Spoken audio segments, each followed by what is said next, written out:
What is up, guys? We're back, Joe on twos. As I promised, we are now gonna do that first impression review of my Aprilia Tuono V4. I've already, as you've seen, put over 1,000 miles on this in a little over, I guess, 2-3 weeks. I think it's currently at like maybe 1,100 miles, and I am super excited to share with you guys what I have got from this bike. So I'm gonna get my gloves on, hit the road, get you guys some nice twisties for this review. So let's just jump on right into it. Well, here we are, guys. We're in the mountains. Nice little twisty section. I've taken you guys here before. I have some new roads to show you, though. I'm waiting for a buddy. You may have seen him in some of my past videos. My buddy Tiago from the gym. He's got a Triumph, Speed Triple, and a nice DRZ. But anyway, about this bike. So before I tell you guys about my 1,000-mile review, some things that are like, standard. So the tires, have no choice about them. And so far, they've done the job. Pirelli Angel GTs, more of a sport touring tire than what I'm used to, but she still does the trick. So we're gonna go over a couple things today, but overall, before I dive into it, absolutely I recommend this bike. If you are somebody who's loving the sport bike life, but you want something a little bit, maybe something a little bit more character, a little more personality, or you want something a little bit more upright for when you get stuck behind traffic, for those like 60% of the ride that most rides end up being when you're on the street, this is a great in between. I have no problems getting low with the handlebars, but they also come in handy when you're sitting a little bit more upright. But the whole tail and the rear sets are, this is basically an RSV4. So ergonomics from the waist down are the same. So for upper body, it just has to deal with what's comfortable. But anyway, enough about this chitter chatter. Let's get into actually riding it while I give you this first 1,000-mile review.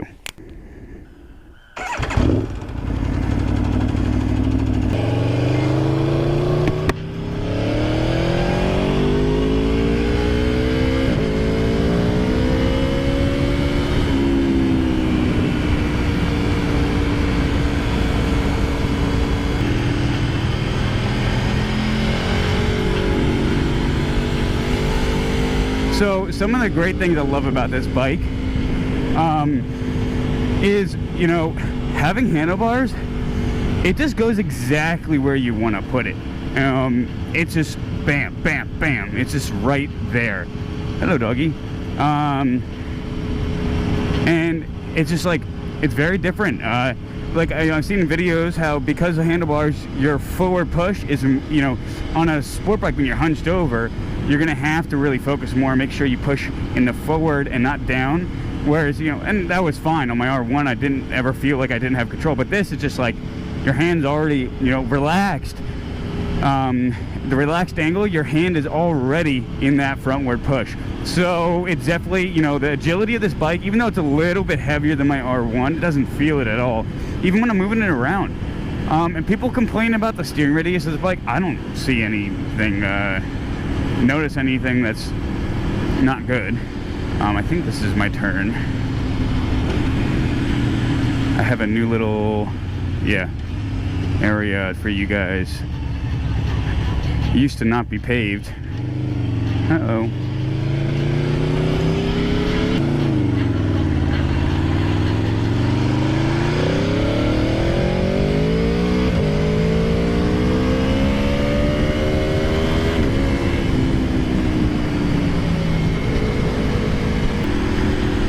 Well, while we're sitting behind this car, so, hopefully it's recording. Yeah, the ergos are really quite nice for when you're stuck behind cars that don't know how to stay in their lane. Because you're more upright, you're just kind of sitting there. Don't worry, we're gonna come back and hit these roads again. They just recently paved this, and this guy, flying through here. So, overall, ergos are an absolute great thing. People say they feel cramped. I'm 6'1". I don't feel cramped at all with my legs, so I don't notice where that is from. Now, granted, I'm coming from an R1, so, but if you're coming from a sport bike, yeah, ergos are still nice and fun with this bike. Let's see what else. Brakes absolute stop on a dime. I mean, this is more brake than I've ever had on a bike.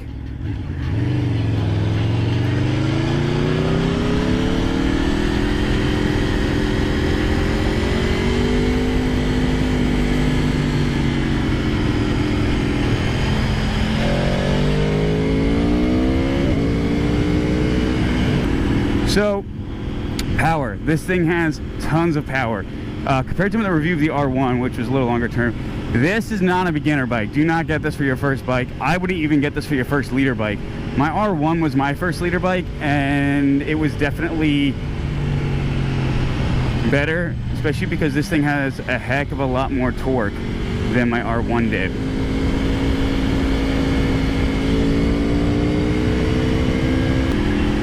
My friends, yet again another one. So clutch, fine. Gearing, the one thing about this bike is it's definitely geared really high.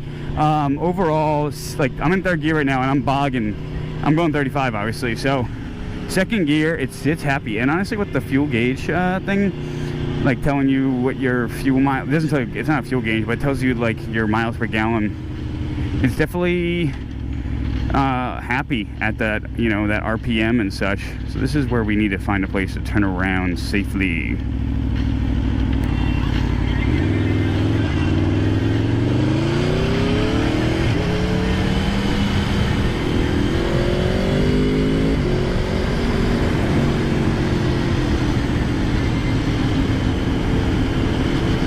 So of course there's tons of people here today on a Thursday at 12:20, so we're not going to rip through the areas with people.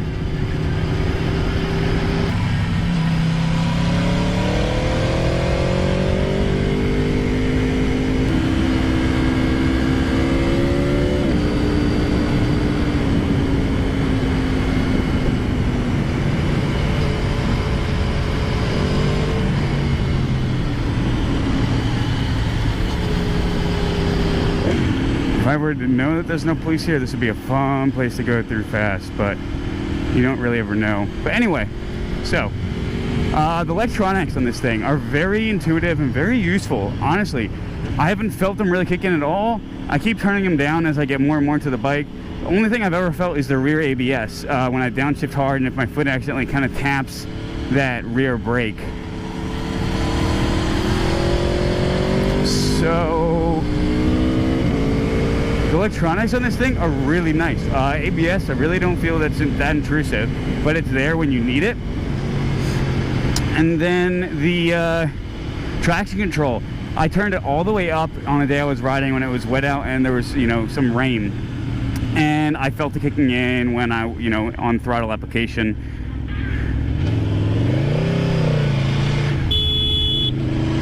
Yeah, you ever heard of a yield, buddy?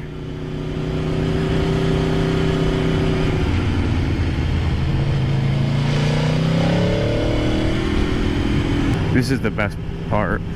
And of course, there's always freaking cars and vehicles in this one gosh dang spot.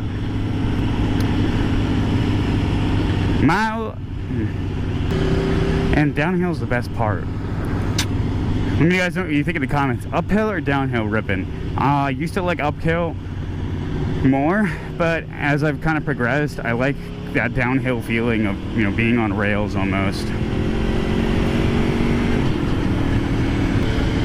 Alright, let's see if I can get a clean run through here for you guys. Just watch out for those two bikers up there. So as you guys see, it's very easy to get kind of comfortable and perched up on the pegs when you're riding aggressively. That's the one thing. This bike makes you want to ride lazy. You have to kind of remind yourself, get up, weight the pegs. Your butt should not be on this seat.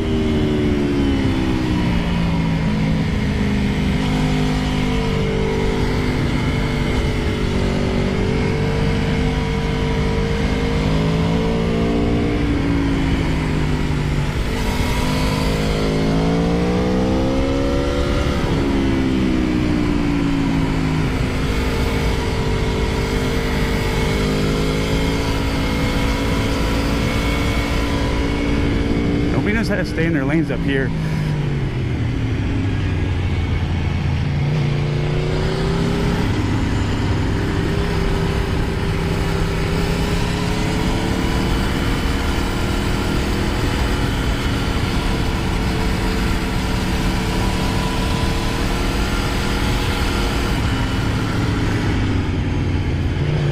So that's the one thing. This bike makes you want to ride lazy when you're not actually pushing it. Your butt is heavy on the seat, and basically you have to remind yourself, get up on the pegs, man. Like, it's trying to be some street Rossi time. But overall, I don't ever find that I'm, you know, not able to control this bike. You know, it's just a canyon carver. And that's what I love about this thing. You know, I'm a street weekend warrior. I'm not the kind of guy that commutes 24/7. The mileage per gallon is enough for me and for my riding. And overall, the bike is a ripper, man. I mean, yes, every 12,000 miles you're gonna do a valve clearance check. I'm gonna pay somebody else to do that. This bike, maintenance-wise, isn't as bad as everybody says. I don't feel comfortable doing the valve clearance on this just because I don't know what tools I'm gonna end up needing that I don't have. And you know what, like, after looking at the math, it's gonna cost the same to get all the stuff to do it myself than to pay somebody else to do it. And that doesn't insure me if I do it wrong the first time. So maybe down the road, if I have a second bike, I'll do it, because then if this is out of commission for a little bit longer, since I don't have a bike if I mess something up. But honestly, the motor runs strong, torque out the freaking wazoo, and it's just a fun bike. But it's also like, if you're concerned about not being sporty enough on this bike, let me tell you, I mean, people drag elbow with this thing. So if you don't think it's fast enough, maybe you need to worry about just maybe you're riding a little bit. Whoa. Let's see. So overall, you know, I'm so happy with this bike. I cannot be more excited about the fact that this is what I'm riding. I got extremely lucky with the deal I found, and because of how much I got for my bike. And you know what, like, I hope you guys end up getting a, you know, Aprilia knows how to make a bike. And people that kind of rat on them for having problems, I haven't seen anything major yet. I know there's some people that are afraid of the electronics, whether on the bike or just with them going wrong. But, you know, so far. And the one nice thing is, so this has a, like, it's like a 50-50 ride-by-wire. It's like a, it goes to another module that then controls it, I think. I haven't fully researched it, so, and that's kind of where the modes come in. The modes are super great. I use Sport for a lot because it's a lot less torquey in the first couple gears. So in, you know, strictly speaking, when you're actually riding hard, you should be either on the brakes or on the gas. You really don't want any dead zone with coasting. Now, yes, it's okay to engine brake, but you should also be braking during that time period too. So, however, on the street, it's just not like that. There's a lot of those dead zones, especially when you're not pushing to the limit, because you really shouldn't on the street at most places. So, the sport mode comes in handy because it takes away some of that torque. So when you're in that, you know, but in track mode, it's super freaking, you know, responsive. And I like that. I use that when I know it's an area where there's no side streets and I'm really pushing it and I'm going brake to throttle right away. Like, because the bike isn't jerky then. People might say that the bike's jerky with throttle application, but that's only when you're going from brake to a gap, then throttle application. If you're going brake to throttle application right away, you trailer in and then you get around the throttle, no, it's not glippy, it's not anything at all. It's smooth and beautiful. So that's kind of where the modes come in handy. Rain mode, I don't really use. I used it when I was in the rain to see what it felt like. But overall, yeah. Also, these bar mirrors work great. I can actually see really well. The dash is super informative, but it's also not too much. Like, you really shouldn't be, like, really, you know, you don't want to be completely, you know, obstructing your view and focusing on things that aren't really important. You know, what's important is, you know, where's the motor and the revs, but that should be a feeling by the time you learn a bike. I'm still kind of learning it and seeing, and that's where it's coming in handy, but you know, you still don't want to focus too much on the dash. But the dash is useful. I use it, it has a track mode. Let's see if I can get into it. If I hold this over, this guy, no, I guess it wasn't that, really likes to take these slow. I want to pass you. Man, this is not the place to pass. Up here on this turn, there's been a couple people that died just because you see this one turn, you're like, oh, it's not bad. And then you're like, wait, where's the road going? Where's the road going? Bam, and then it's there. When I first started riding, I came up here and I almost went into that guardrail. So, yeah, that's not fun. Wow, way to kill the vibe, man. But that's where this bike comes in handy. You know, those upright ergos makes this not as unbearable. But overall, I love this bike. I hope, you know, we had tons of freaking traffic today, guys. I'm sorry, but I'm gonna get out. Maybe if you guys would want, throw it in the comments. If I, you know, do a video just kind of clean passes through here on days that it's not congested with cars. Let me know if you'd want something like that, just kind of with maybe some music over it and just kind of see me riding it. Overall, let me know if you have any questions about the bike. I've put almost 1,300 miles on it now, and I have not a single complaint. Looks amazing, feels amazing, it is amazing, so confidence inspiring.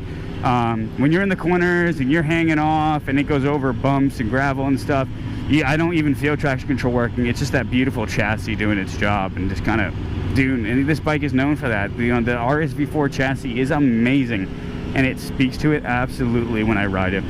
So I hope you guys enjoyed the video. Make sure you hit the like and subscribe button. You know, I'm out here, you know, and make sure if you're interested in any of the things that I've reviewed, go to the first link in the description. I'm taking my website where you can see where I got the products, like these gloves I'll do a review on soon. There's a crash test review of these gloves because they're the ones I crashed in. So let me know what you guys think. And if you have any questions, post in the comments. And I hope you guys liked the video. So I'll catch you guys next time. Joe on twos. Peace out. Ride safe. And let me know what you guys want to see. Peace out, guys.